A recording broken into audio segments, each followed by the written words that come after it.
The air in the eastern wing of the Royal Academy was heavy with the perfume of oud and the faint hiss of fountains that ran through the courtyard's marble channels.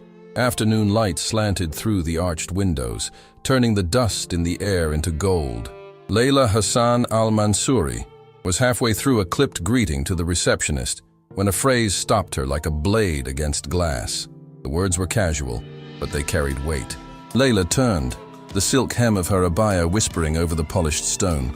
Her voice was low, precise. The young woman behind the desk blinked nervously. Well, we weren't sure at first. She usually doesn't say a word to anyone, not even during the council gatherings. Layla's gaze sharpened.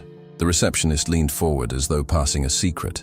The Royal Academy's halls gleamed under the soft amber glow of lanterns set into niches carved with geometric mosaics. Everything here was centuries-old prestige and restrained grandeur. Layla moved through it like a desert wind, controlled, direct, unstoppable. She had no time for court gossip. She was here for a meeting with the head of the academy and then back to the palace offices before the next legal petition. But now, the quietest woman in the court had spoken. To a man no one in the upper halls seemed to know well. She stopped outside the colonnaded arch that opened to the inner garden. Between the marble pillars, she caught sight of him, a tall figure in a simple white thobe, sleeves rolled to the forearm, hands in the soil beside a bed of white jasmine. He was speaking softly to the silent guest, a woman of foreign nobility known for her refusal to engage in small talk or ceremony. Layla stepped closer until the shape of his words reached her. "Safe here," he murmured, and the woman gave the smallest nod. Layla froze. She had seen this noble at dozens of formal events. Not once had she uttered more than a perfunctory thank you. When the guest departed, Layla stepped into the garden.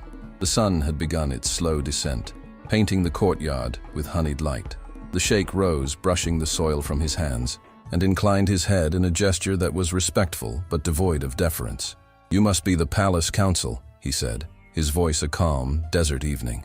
"And you are the gardener who thinks he's a court confidant," she replied, her tone cool. A flicker crossed his eyes, something between weariness and amusement, but it vanished as quickly as it came. "I think nothing, Sayyidati." "Well," she said sharply, "in this court, listening has consequences." Her words fell into the silence between them, and for a moment, she thought he might defend himself. Instead, he only nodded once, as though acknowledging the existence of a truth she had not yet seen. She turned on her heel, the gold-threaded edge of her veil catching the light, but the sound of his voice, low, steady, certain, followed her out into the corridor. It was the kind of voice that did not chase, but stayed with you, whether invited or not. That evening, in her penthouse overlooking the dark sapphire of the Gulf, Layla set aside her law files and opened her laptop. The official register offered little. Former advisor on communication sciences for the royal family, fluent in 5 languages, awarded multiple honors for humanitarian work. Then, 4 years ago, nothing. His name vanished from public events, from the council rosters, from every ribbon cutting and gala. In his place, silence. But silence in the Gulf, she knew, was never empty. It was a veil, and veils were meant to be lifted. The next morning, Layla arrived at the Royal Academy earlier than the sun could warm the marble. The halls still echoed faintly with the dawn call to prayer, carried on a breeze that tasted of the sea. She had not intended to come here today. Her docket at the palace offices was full, but the unanswered questions from last night had pressed against her thoughts until they spilled over into action. A junior steward, startled by her presence, bowed and asked if she needed an escort. She shook her head. In the western courtyard, Sayyidati. She crossed the shaded passageways, her heels silent against the cool stone.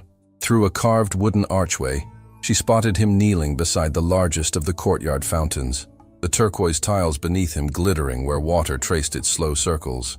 A wrench lay beside his knee, his hands wet from adjusting the brass spout. "Sheikh Emir Zayed," she called. He looked up, the morning sun breaking across his features, and stood with unhurried grace. He wiped his hands on a linen cloth, then met her gaze without bowing this time. "I looked you up," she said bluntly. "Former royal advisor in speech and language, honored in 3 emirates." He did not flinch. A shadow of a smile touched his mouth, more in the eyes than on the lips. "Perhaps I've already given all the answers I had." The scent of blooming jasmine drifted on the breeze between them. Layla folded her arms. I suspected, he said. Her silence is deliberate. She stays near the north colonnade during recessions, where the sound of the fountains hides the sound of breath. Yesterday, she stood by the roses, and I happened to be repairing a loose tile. I spoke of the fragrance. Layla's brow tightened. I think, he replied, that silence is not always emptiness. She hesitated. Her instinct to counter weighted against an unexpected pull in his words. You're right, he said, meeting her eyes steadily. The water in the fountain whispered between them, its rhythm slower than her pulse but more certain. She should have turned away, should have ended this here. His gaze drifted to the tiled water, catching the sunlight in scattered gold. My wife, he said finally.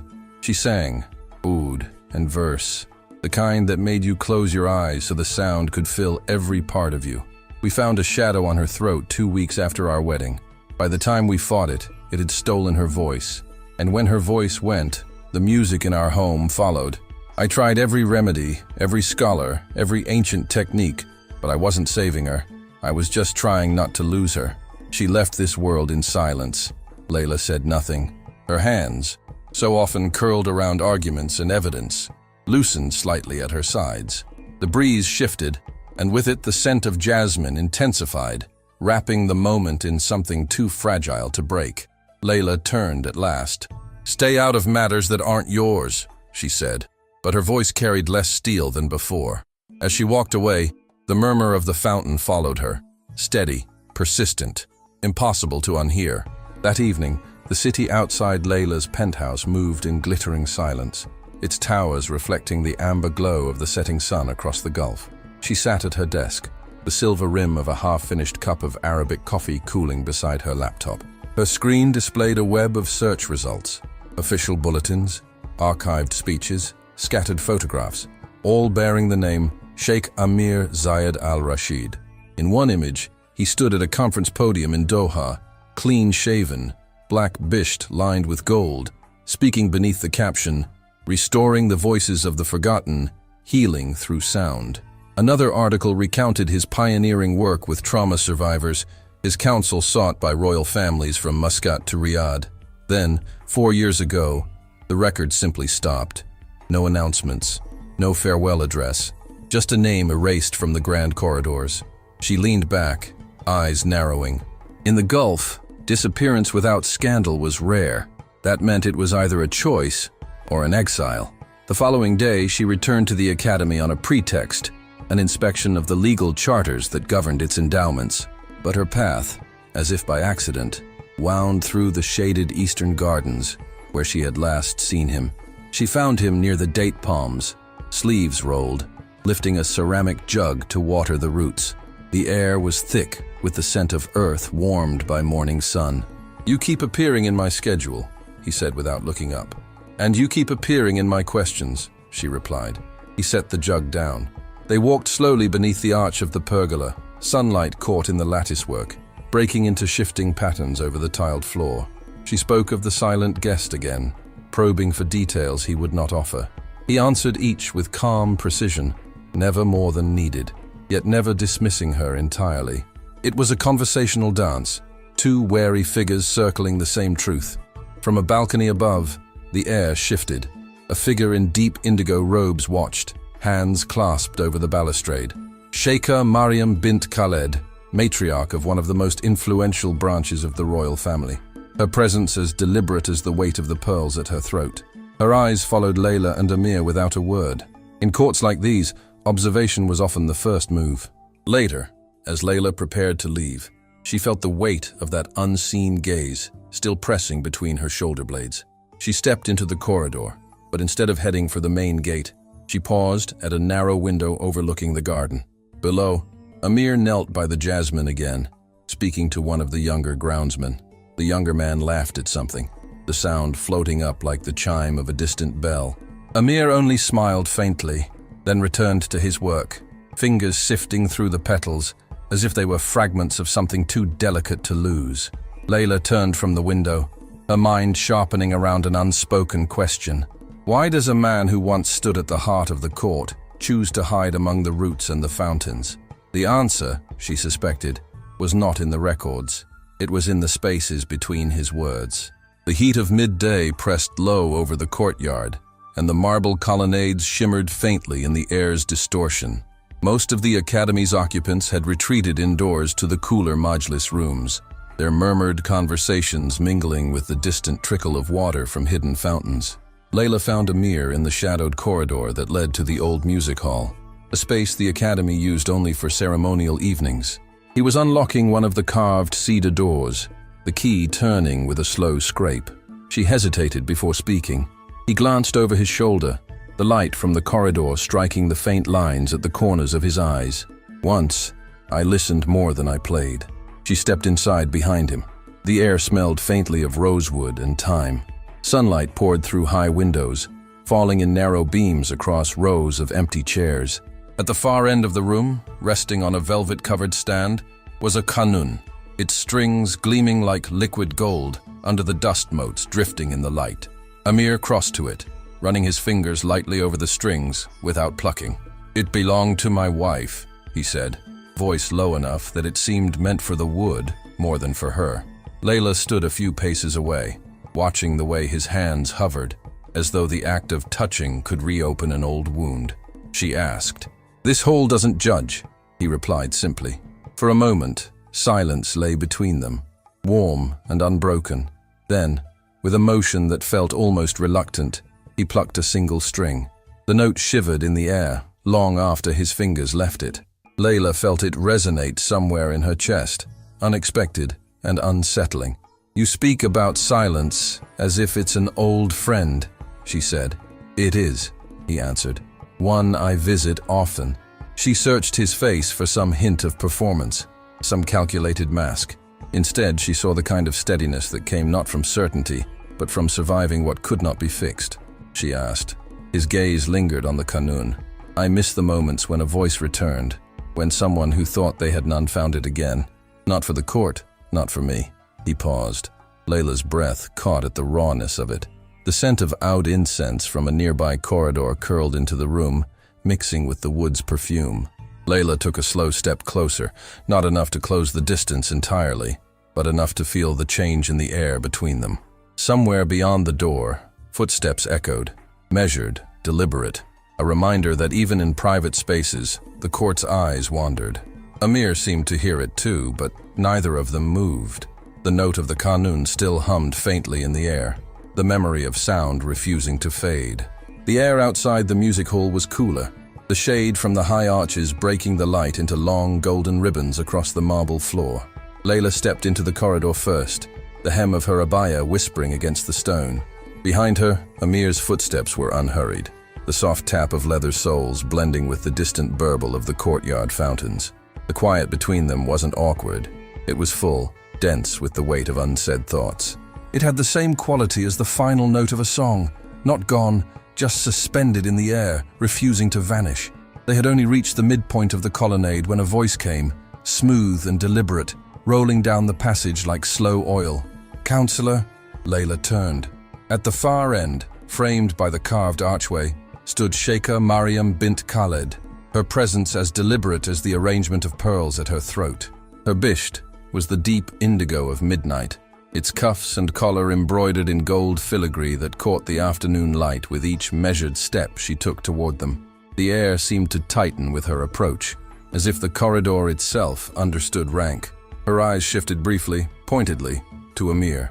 Layla's voice, trained for courtrooms and negotiations, came without hesitation.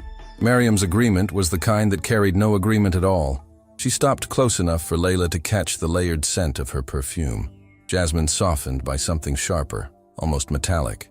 Layla held her gaze. Mariam turned her attention to Emir, her eyes narrowing just slightly, as if inspecting a rare object for cracks. "It is unusual to see you beyond the gardens," she said. "I walk where the air is quiet," Emir replied, voice calm, but anchored in something unyielding. "Quiet can be dangerous, Sheikh," Mariam countered, her tone as smooth as the marble beneath their feet. Her smile was precise, as if carved into her expression rather than grown there. She turned, the gold-trimmed hem of her bisht catching the light in a final flash before the corridor swallowed her figure. The echo of her measured steps lingered long after she disappeared, leaving in her wake the faint metallic trace of her perfume and the distinct pressure of having been evaluated. For a few moments, neither Layla nor Emir moved. The hum of the distant fountain seemed louder now, its rhythm steady but somehow edged with warning. "She's not fond of me," Emir said at last, a trace of irony in his voice, though his eyes still watched the empty end of the corridor. "She's not fond of anything she can't control," Layla answered, adjusting the drape of her headscarf. He glanced at her, a faint quirk to his mouth. They walked side by side, their shadows stretching over the patterned tiles. Overhead, doves cooed from a high ledge, their sound mingling with the whisper of the water. Layla noticed, for the first time, how the garden's fragrance seemed sharper today. Jasmine, yes, but tinged with something like anticipation, as if the plants themselves knew the air was shifting. When they reached the open arch, sunlight flooded over them, warm against the cool of the shade they'd left behind. Emir paused, looking toward the fountain as though it had spoken to him. "You know," he said quietly, "Mariam wasn't warning you." Layla met his gaze. Emir's eyes held hers for a heartbeat longer than expected. "We'll see," he said, and stepped into the light. The following morning, the palace corridors hummed with their usual current of polite urgency. Servants in muted colors moved with practiced efficiency. Courtiers clustered in shadowed alcoves exchanging half-sentences that meant far more than they said. Layla's own pace was brisk, but not hurried, until she saw the figure waiting in the reception hall.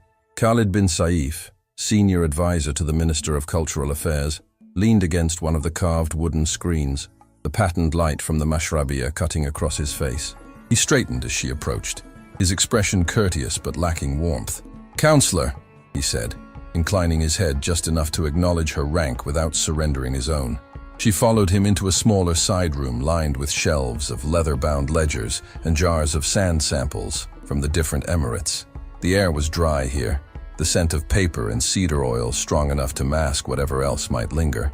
Khalid closed the door behind them. Layla kept her voice neutral. "The academy is one of her patronages." His smile was thin, almost a line. "Inevitable, perhaps." He paused, letting the implication rest between them. "You should know.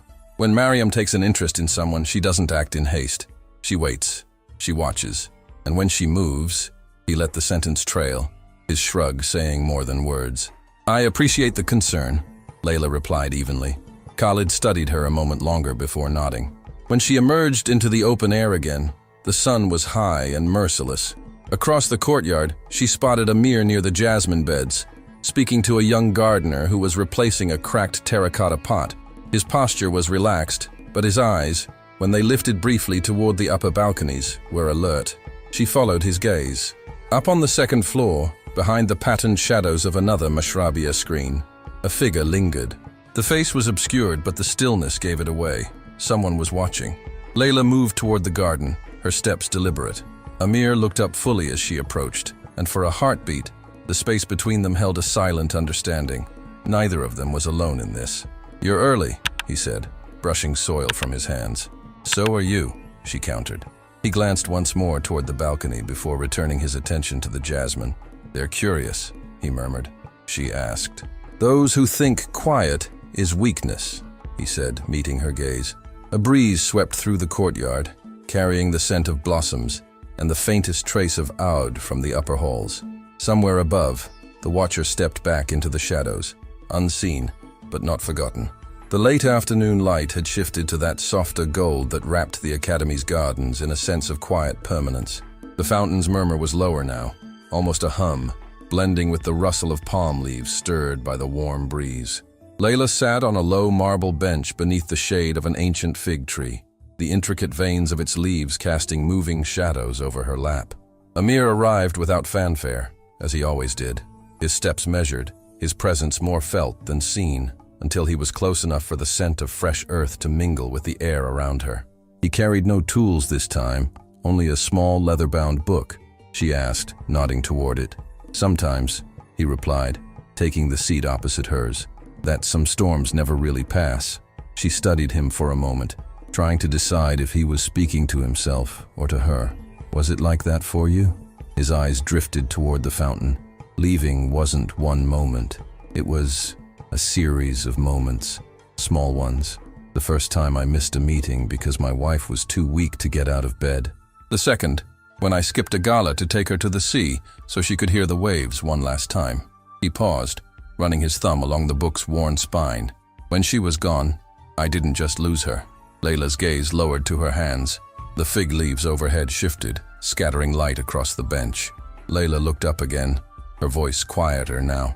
"I think walking away can be mercy," he said, "for yourself." For a long moment, the only sound was the fountain, its rhythm steady and certain.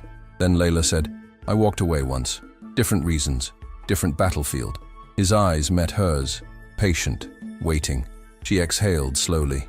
"I was defending a case for someone I believed in, fought it all the way up through the court, lost. Not because the evidence was lacking, but because someone with enough influence decided the truth was inconvenient. I stayed in that courtroom until they turned off the lights because I couldn't stand the thought of leaving defeated." Emir leaned forward slightly, elbows resting on his knees. "And yet, here you are, still fighting." "Differently," she echoed, a faint smile without humor touching her lips. A breeze carried the faint sweetness of jasmine between them, and for a moment, neither spoke. In the quiet, the distance between the two benches felt smaller, the shadows shorter, the air warmer. "You know," Emir said, almost as an afterthought, "silence has its own language."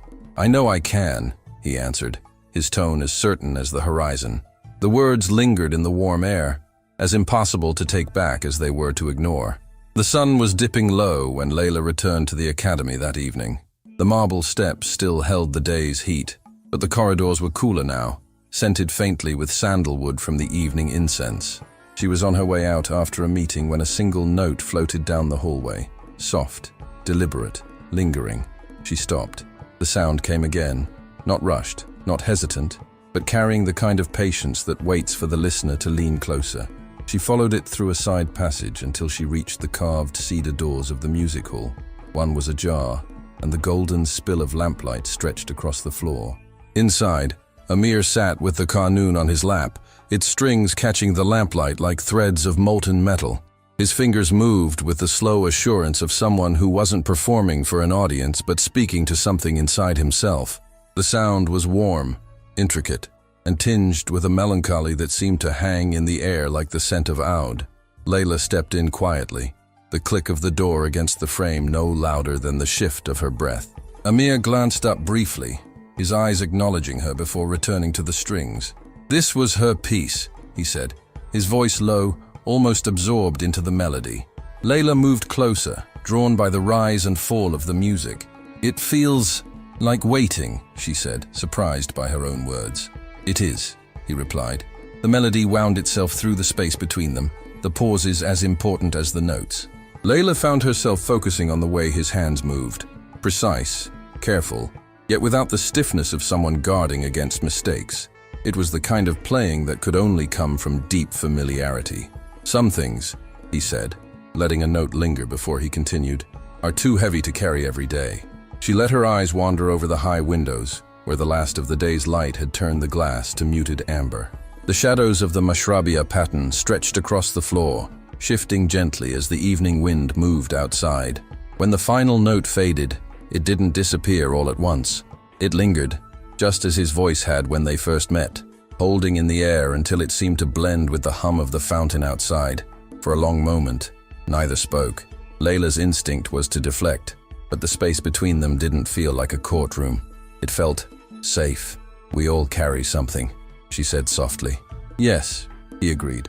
The lamplight deepened, turning the gold of the qanun's strings into bronze. Outside, the night call to prayer began, its notes weaving with the memory of the music, filling the hall with a harmony that neither of them moved to break.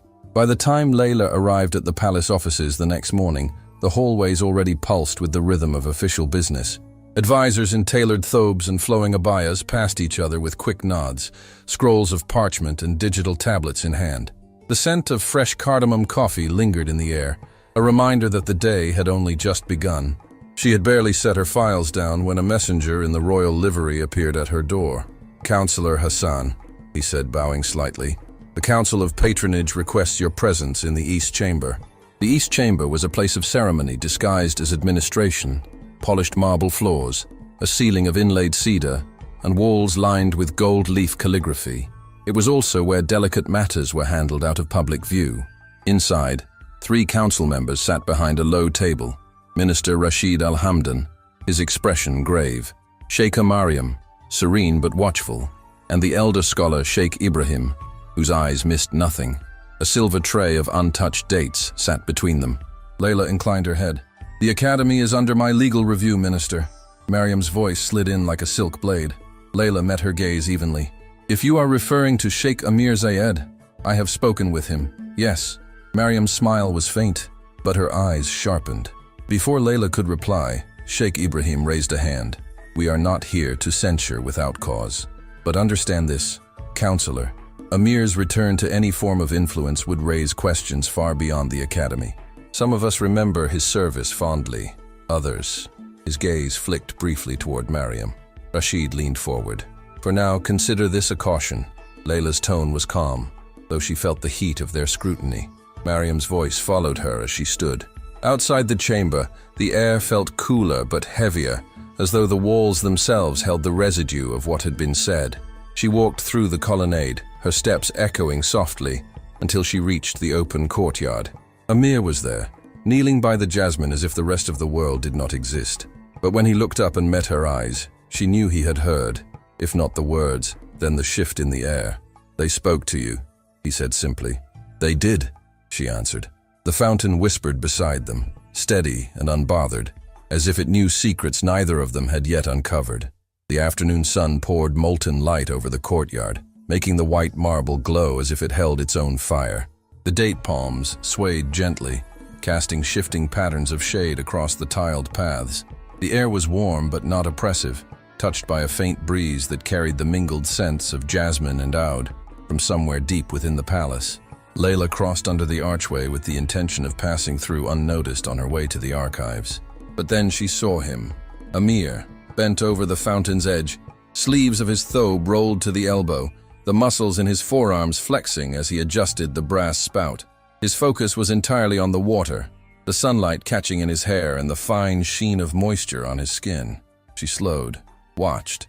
The sound of the fountain's flow was rhythmic, like a measured breath. "You're persistent," she said finally, her voice breaking the stillness. Without looking up, he replied, "The water needs to run clear.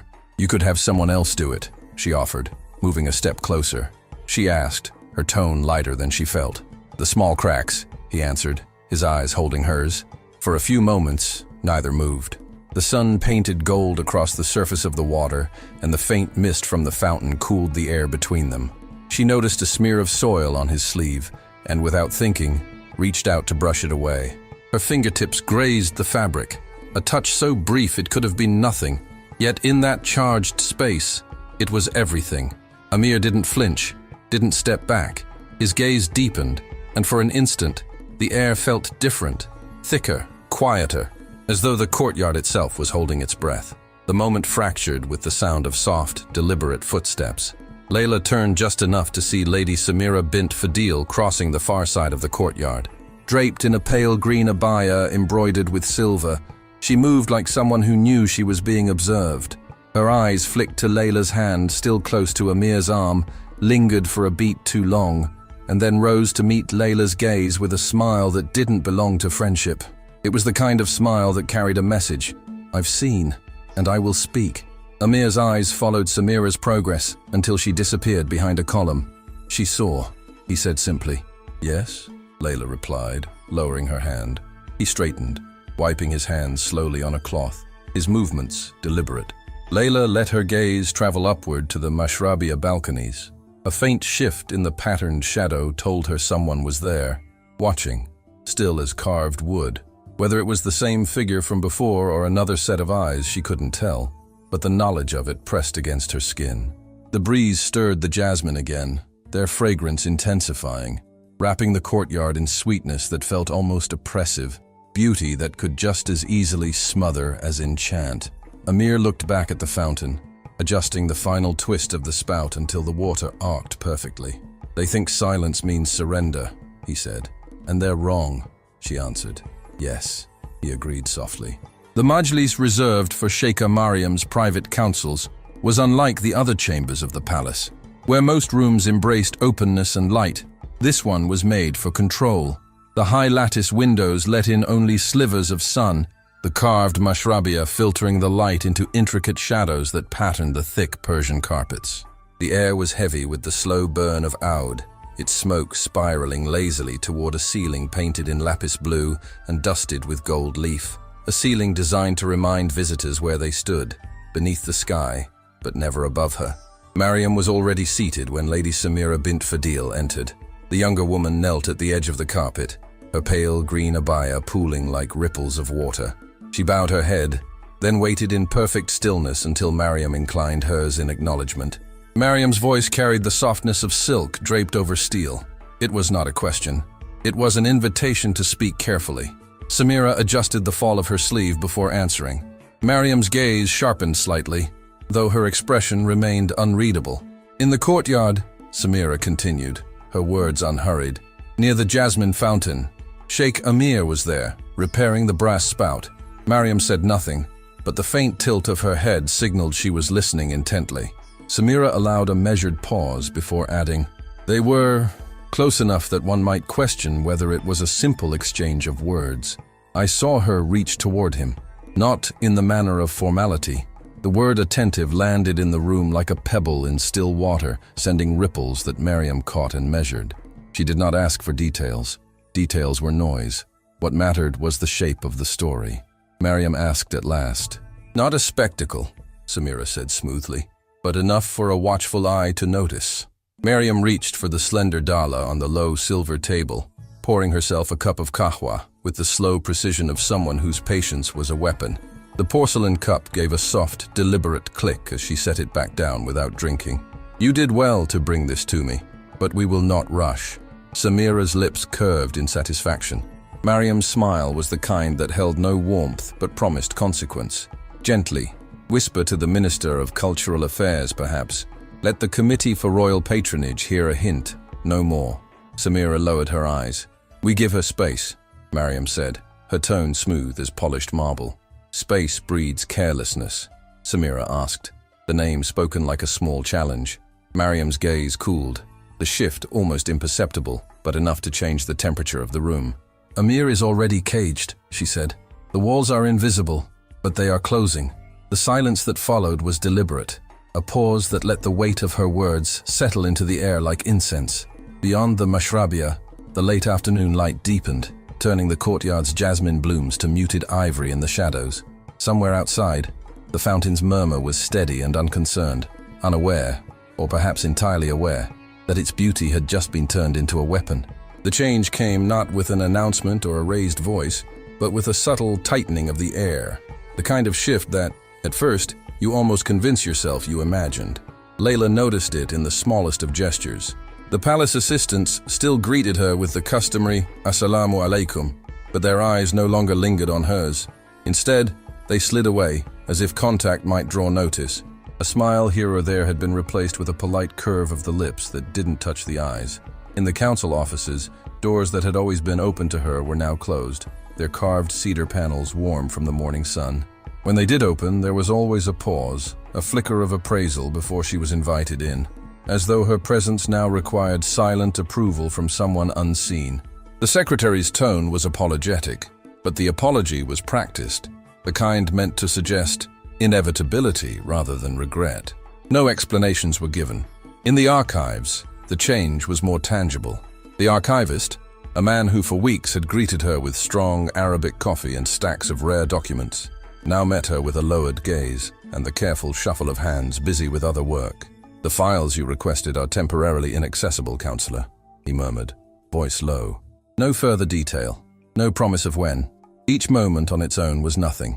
A missed meeting, a polite deferral, an unavailable file. But together they formed a pattern too deliberate to ignore. Someone was pulling threads from the edges of her influence, and the weave was beginning to loosen. By the afternoon, she felt the weight of it in her steps as she crossed the central colonnade toward the academy. The sun poured in through the arches in long golden shafts, gilding the marble floor. The air was warm, scented faintly with the jasmine that grew in the lower courtyards, its sweetness sharp enough to taste. The sound of the fountain reached her first, that constant measured voice in the palace that seemed immune to the ebb and flow of politics. As she entered the courtyard, she found Emir at the far edge, his sleeves rolled, tending to the roots of the ancient fig tree. The tree's broad leaves cast dappled shade across his shoulders, the kind of shade that seemed older than any intrigue. He looked up when she approached. Even before she spoke, his expression shifted in quiet recognition. "They've started," he said, as if the inevitability of it was already decided. Layla stepped closer, her voice low. Meetings moved. Files suddenly locked away. He brushed soil from his hands with slow, deliberate movements. Mariam works like water in stone. She doesn't strike. From somewhere above, a faint rustle broke the stillness. Her gaze shifted to the balconies, and there it was, a shadow framed in the geometric lattice of a mashrabia screen. The figure stood motionless, watching, outlined against the dim interior beyond. This time, they didn't step back. They wanted her to know. Emir's eyes followed hers. "They want you to feel it," he said. "The eyes?" she asked. "Then you learn to walk as if they aren't there," he replied, his tone calm but unyielding. The air seemed heavier now, the jasmine's fragrance wrapping around her like something that could just as easily suffocate as soothe. Somewhere beyond the courtyard, the call to prayer began, the sound winding through the arches and mingling with the fountain's endless murmur. It didn't feel like an ending. It felt like the drawing of a line, one she would have to decide whether to cross. Night arrived over the palace in slow layers, turning the courtyards to pools of blue shadow and scattering silver across the domes. From her balcony, Layla watched the city stretch along the gulf, its lights glittering like threads stitched into dark silk. The air carried the mingled scents of jasmine from the gardens, salt from the sea, and the faint, lingering trace of oud from some distant chamber. Far below, a fountain murmured steadily, the sound calm and indifferent to whatever intrigues moved through the palace walls. Inside, her desk lamp cast a warm circle of light over an orderly spread of papers. The neat arrangement was deliberate. Control over these small things kept her mind steady when the rest was shifting. A narrow notebook lay open beside her, filled with names and short, pointed notes. Many were now crossed through, allies claimed by Mariam's influence, others too cautious to be of use. What remained was a short list of those still untouched by the Sheikha's reach. At the top of that list, she had written one name with deliberate care: Sheikh Nabil al-Rashwan, senior advisor on the Committee for Royal Heritage. A man known for his independence, respected for his refusal to trade principle for favor. The quiet was interrupted by a light knock. When she opened the door, a palace courier stood with perfect posture, eyes lowered just enough to be respectful without inviting conversation. On his silver tray lay a single sealed envelope, the council's crest pressed into the wax. She thanked him, and he departed with silent efficiency. Breaking the seal, she found a short, precise message. "Councillor Hassan, your presence is requested at the dawn session of the Committee for Royal Patronage. Agenda to be delivered upon arrival." The handwriting was unmistakable. Mariam's chief secretary. She read it twice, then set it down. A dawn session was rarely about routine business. It was a time chosen for moments that required privacy, absence of spectators, and the advantage of surprise. Whatever Mariam intended, it would be executed in that chamber. Crossing to the desk again, she drew a clean sheet of vellum and composed a note in her own compact, even script. "Your Excellency, I seek your brief counsel at sunrise in the archives vestibule. Matters of heritage governance require your wisdom. 2 minutes, no more." She did not frame it as a request for protection. That would invite the wrong kind of alliance. She was asking for principle, and that made refusal more difficult. Sealing the envelope, she pressed the wax with the simple signet she used only for serious correspondence, and summoned a runner to deliver it to Nabil's steward before midnight. When the door closed, she remained still for a long moment, her fingers resting lightly on the desk.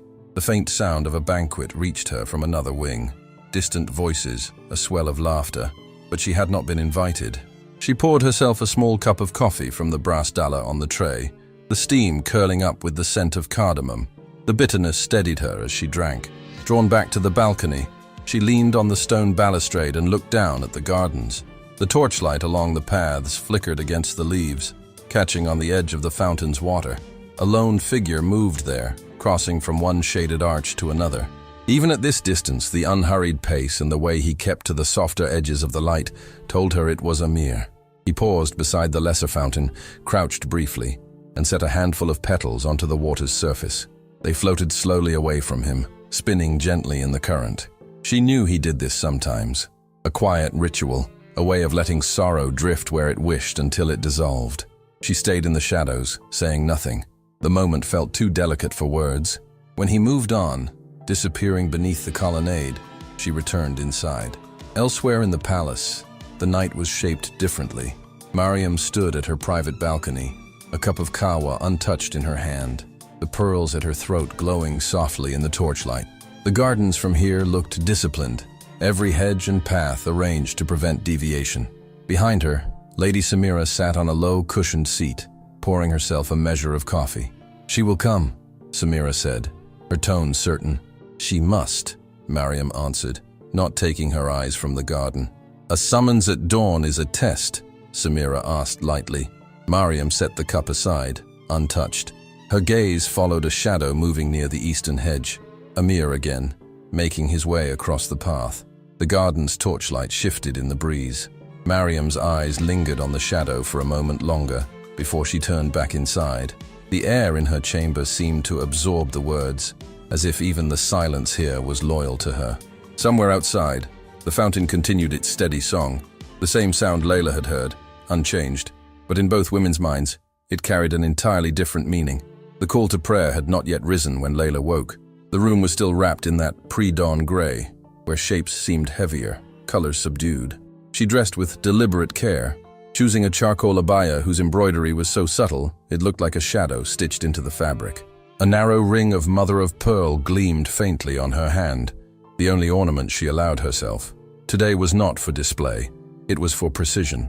The corridors of the palace at this hour belonged to those who worked silently, attendants replacing flowers, servants wiping the marble floors until they gleamed, guards whose footfalls were almost part of the architecture itself. Layla walked through it all with a steady pace, her ears attuned to the faint clicks of doors opening and closing in the distance. The light through the mashrabiyah windows was pale and thin, cutting the floor into narrow bands she passed through like pages turning. In the vestibule of the archives, a single lamp burned. Sheikh Nabil al-Rashwan stood beside a glass case, holding a Quranic manuscript, older than most dynasties in the Gulf. His posture was easy yet grounded, the bearing of a man who did not have to perform his authority. When she stepped into the pool of light, he inclined his head. "You are punctual," he said. "Your Excellency," she replied, stopping at a respectful distance. "I requested this meeting because the committee has called a dawn session without agenda. I expect it concerns the Academy." His gaze was steady. "Pattern," she corrected. He seemed to weigh her for a moment, his eyes searching not for charm, but for substance. "I ask you to keep the standard," she said. "If the rules stand, I will stand in them." A faint curve touched his mouth. "Few ask for standards." He glanced toward the chamber doors. "Walk slowly when you enter." She bowed her head, accepting the advice, and left the vestibule. The first light was spreading now, the sky softening to pearl. As she crossed the colonnade toward the east chamber, she heard the familiar tread of footsteps coming from another direction. Emir emerged from the garden corridor, empty-handed, his pace unhurried. "You didn't sleep," he said. "Enough," she answered. "They can try," she replied. His mouth lifted slightly. She nodded once, then moved toward the chamber. He stayed where he was, watching her until she passed beyond the mashrabiyah's patterned shadow. The heavy cedar doors ahead stood closed, guards in gold-trimmed uniforms on either side. She touched the ring at her finger, a gesture more for herself than for anyone else, and slowed her steps, as Nabil had advised. When the guards pulled the doors open, the chamber revealed itself, high-ceilinged, paneled in dark cedar, with light spilling across a polished floor. Around the great table, faces turned toward her, some familiar, some unreadable. Layla crossed the threshold, the air cool and smelling faintly of incense and stone, and took her seat with the stillness of someone who had decided her own pace long before the meeting began. The chamber's air was cool, touched with the faint burn of oud and the sharp scent of polished cedar. Morning light entered in narrow planes, crossing the long table where the committee sat in its deliberate arrangement. Layla walked in slowly, letting the silence settle around her before she reached her place. She could feel the eyes measuring her, not just her words to come, but the way she carried herself through the space. Mariam sat upright, pearls resting like soft moons at her throat. Nabil remained slightly apart, his posture calm, the calm of someone who could shift the room's balance with a single remark. "Councillor Hassan," Minister Rashid began, "we meet regarding governance at the Royal Academy." "Concerns are useful if they're specific," Layla replied evenly. Mariam lifted a page, eyes still on Layla. "Your presence at the Academy has been noted as unusually frequent. Some interpret diligence." Layla didn't rush. "The statute on institutional oversight requires on-site review this quarter due to endowment reallocations." Sheikh Ibrahim leaned forward slightly. "And yet perception is not policy," Nabil finished, his voice quiet but firm. "Let us confine ourselves to statute and record." Layla slid a slim folio across the table. Entries were neat, dated, each with results noted. No excess, no defense in the margins. Pages moved from one set of hands to the next. When Mariam read last, her face revealed nothing. "Diligence noted," she said at last. Nabil's pen tapped softly. "Imprudence is a matter of character," Layla answered. "Conflict of interest is the standard here. I have none." A small silence passed through the room. Rashid broke it. She did so clearly. Transparent procurement for specialized instruments. Fairer scheduling that placed underfunded departments near endowed faculty. A dispute process routed to a mediator rather than rumor. Small steps, but each one quietly shifted the Academy's balance. Nabil closed his pen. Mariam inclined her head just enough. "We will be vigilant." Rashid concluded the session with a formal motion for Layla to continue under public routes and scheduled reports. It passed, seals pressed into parchment, ink still wet as the meeting dissolved into low conversation. When Layla stepped into the colonnade, dawn had fully claimed the marble, throwing back a light that forgave nothing. Mariam's voice came behind her, soft enough to be private. "You argued for standards. They let the bird sing its own song," Layla replied, glancing at her. Mariam's smile was a measured line. She moved away without waiting for an answer. At the far end of the courtyard, Emir waited by the fountain, the morning light catching the spray behind him. He asked when she reached him. "I remain," she said.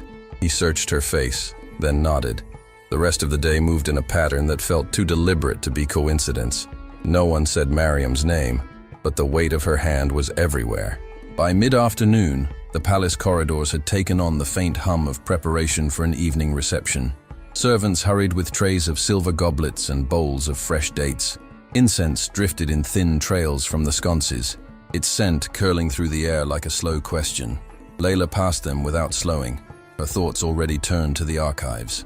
In the high-ceilinged room of manuscripts, she found the archivist bent over a table, his fingers gloved, turning the pages of a centuries-old legal codex. He straightened when he saw her, but his greeting was quieter than usual. "I need the receipts from last quarter's Academy transactions," she said. His hesitation was small but clear. Her eyes narrowed slightly. He looked away, rearranging the stack before him, which meant Mariam's office. Layla nodded once, not pressing further. The archivist's loyalty was not the kind to be tested under pressure. She thanked him, left, and allowed the refusal to sit in her mind like a stone at the bottom of still water. As dusk lowered itself over the palace, the reception began to draw the courtiers into the great hall. Laughter rose under the domes, accompanied by the soft pluck of an oud. Layla kept to the quieter courtyards, where the evening light spread in long amber lines across the marble. She found Emir near the jasmine beds, sleeves rolled, hands dark with soil. He asked, without looking up. "They chose to keep the rules visible," she said. He pressed another sapling into the earth, patting it firm. She considered that. "Mariam has already started to close other doors." Emir straightened, wiping his hands. "Then you make it impossible to erase the record of what you've done." A breeze lifted the scent of the flowers between them, cool and sharp. She thought of the meeting, of Nabil's measured defense, of Mariam's words on the steps. "They're building something," she said. "They've been building it for years," Emir replied. Night deepened. In the distance, the music from the reception drifted into the open air. Layla looked toward the darkening arches of the music hall. "It does," he said. She followed him toward the hall, her steps steady, the mother-of-pearl ring at her hand catching the last light of day before the shadows claimed it. The music hall was nearly dark when they entered, its tall arched windows filtering the moonlight into pale ribbons across the marble floor. The great chandeliers above were unlit, their crystal teardrops catching only the faintest glimmers, like stars reluctant to be seen. Dust motes floated lazily in the stillness, moving as if to the rhythm of their own slow music. Emir carried a single brass lantern to the low table beside the kanun, its warm light spilling across the instrument. The strings, fine as spun gold, stretched taut over polished cedar in a pattern older than either of them. He set the lantern down with care and knelt beside the bench, rolling his sleeves to the elbow. His fingers hovered over the strings before coaxing out a few tentative notes. Some rang true, others wavered, hesitant, uncertain. "It's been too long since I tuned it," he said, the words low and unhurried, as though afraid a louder voice might disturb the quiet perfection of the hall. Layla unfastened the outer layer of her abaya and draped it neatly over a chair, the fabric pooling in shadows. She stepped closer, her bare feet silent against the carpeted platform. "Show me where to listen," she said. He plucked a single string, letting its hum linger before pressing it still. "Here, too sharp." She leaned in, closing her eyes, hearing the note not as a sound, but as a line drawn too tight. A faint, reluctant smile touched his mouth.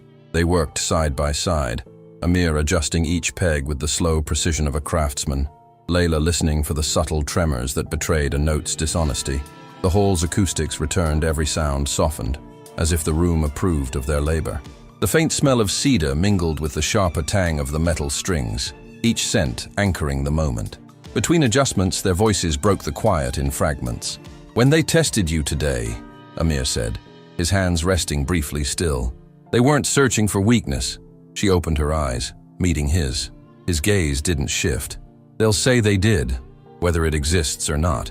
She reached for the peg he had paused over, their fingers brushing lightly, warmth passing between them before she took the adjustment into her own hands. The note that followed was straight, unwavering. "Then we leave them nothing they can claim as their work," she said. They moved on, touching each string in turn. Sometimes she nodded her approval. Other times he caught a flaw she had missed, the silent rhythm of their cooperation forming something wordless but certain. After the final note rang pure, Emir closed the kanun's lid gently, as one would lower the cover over a sleeping child. "Music doesn't keep itself in tune," he murmured. "Like the truth," Layla answered, her voice soft but firm. They lingered a moment longer, the lantern's glow folding the space between them into something close, something unspoken. Outside, the night pressed against the hall's arches, the scent of jasmine threading in through the open shutters. When they stepped into the courtyard, the air was cooler, the moon higher. Somewhere in the distance, the reception continued. Oud strings plucked for laughter, the rustle of silks, the practiced music of courtly performance. Here, there was only the muted rhythm of their steps and the water's quiet speech from the fountain. Layla looked back once at the music hall, its windows now dark. Emir glanced at her, his face half in shadow. They walked on, side by side, the silence between them shaped into something they could carry forward, something neither cage nor chain, but a quiet oath in the language of two people who understood that battles were often fought in whispers before they reached the stage. Dawn in the palace was a slow awakening, the kind that hid its intent beneath soft light and hushed corridors. From her balcony, Mariam watched the first sweep of gold slide over the domes, catching on the tips of the minarets like fire held still. She had been awake for hours, her mind arranging the day the way a calligrapher arranges ink, each stroke deliberate, leaving nothing to chance. Her secretary entered quietly, bowing before offering the silver tray with a stack of documents. Mariam took them without looking away from the view. The secretary's voice was steady. "Amendments to the staff etiquette guidelines. Expanded definitions for restricted areas during official hours. Revisions to visitor protocols at the Royal Academy." At that, Mariam turned, her pearls shifting faintly against her silk collar. "Word it carefully," she asked. Mariam crossed to the low table where her kawa waited, the coffee still hot. She did not drink it. "Send a separate note to Rashid. Tell him I wish to discuss the Academy's upcoming recital program. Make it seem an afterthought." She glanced toward the far end of the room, where a single pearl sat apart from the others in its box. She lifted it, rolled it between her fingers, People see what you separate from the whole. Meanwhile, across the palace, Layla was already at her desk. A fresh ledger lay open before her, its first page blank except for the date. She wrote quickly, making notes from memory of the last quarter's transactions, each figure a small act of defiance against the locked archives. Her handwriting was even, but her pulse was not. A knock sounded at the door. It was a palace courier, bearing a sealed envelope. Inside was a formal notice. All financial documents of the Academy are to be retained under the authority of the Secretariat until further instruction. Signed, in flowing script, by Mariam's chief aide. Layla read it twice, then set it down, her lips pressing into something that was not quite a smile. "So it begins," she murmured. She rose, crossing to the balcony. Below, the gardens were alive with the movement of attendants preparing for the day. Emir was there, kneeling by the fountain, rinsing his hands after tending the jasmine beds. He looked up once, as if sensing her gaze, but did not wave. The air between them was filled with unspoken strategy. Back in her chamber, Layla sealed a short message to Nabil. "The Secretariat has moved to control the Academy's records. I will require the committee's stance before the next session. Delay will favor them." She handed it to her own courier, with instructions to deliver it before the midday call to prayer. Mariam, in her private salon, folded the etiquette amendment and slipped it into a gold-edged folder. "Send this to the printer," she told her secretary, "and prepare the invitations for the charity banquet next week." Her secretary hesitated. Mariam's lips curved. In the quiet that followed, the palace prepared itself. Servants sweeping marble, guards changing posts, couriers crossing paths. 2 women, each moving her pieces, each certain the other would misstep first. The banquet hall was an ocean of light. Chandeliers hung like inverted gardens, their crystal blossoms scattering gold across the marble floor.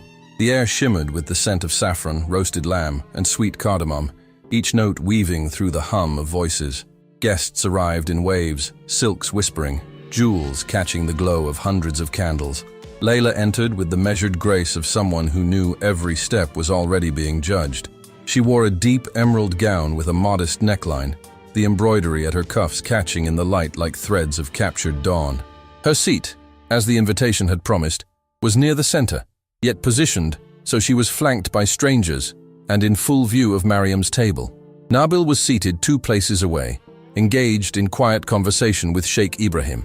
Across from her sat Minister Rashid, his expression cordial but guarded, and to her right, a woman she recognized from the council's cultural committee, a known ally of Mariam, wrapped in silk the color of desert twilight. "Counselor Hassan," the woman greeted with a smile that touched neither eyes nor voice. Layla returned the smile with the same practiced restraint. The woman tilted her head, a predator feigning curiosity. Servants passed with silver trays, pouring kahwa into delicate cups. Layla took hers, the scent grounding her as the conversation shifted to the recital program, a subject that seemed to have been planted for her benefit. Rashid leaned in.